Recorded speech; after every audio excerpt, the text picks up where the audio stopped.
बांग्लादेशी तशद्दुद पर हिंदुस्तान में तशवीश का इजहार किया जा रहा है। लखनऊ के प्रेस क्लब में एक प्रोग्राम का इनेकाद किया गया, जिसमें मजहबी रहनुमाओं ने खुलकर बांग्लादेश हुकूमत के खिलाफ इजहार ख्याल किया।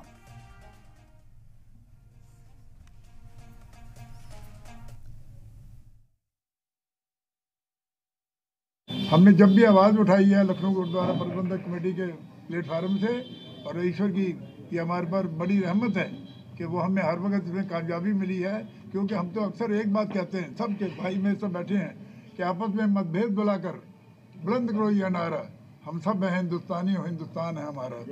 हमारे पूर्वजों ने इस मुल्क को सुलझाने के लिए ना जाने कितना खून बर्बाद किया होगा। अपने खून से सींचा इस चमन को, अपने खून से सींचा इस चमन को। इसमें नफरत के बीज न बोने देंगे, इसमें नफरत के बीज न बोने देंगे। अब चाहे मेरे जिस्म के टुकड़े टुकड़े हो जाएं, पर अब इस मुल्क को टुकड़े टुकड़े न होने देंगे।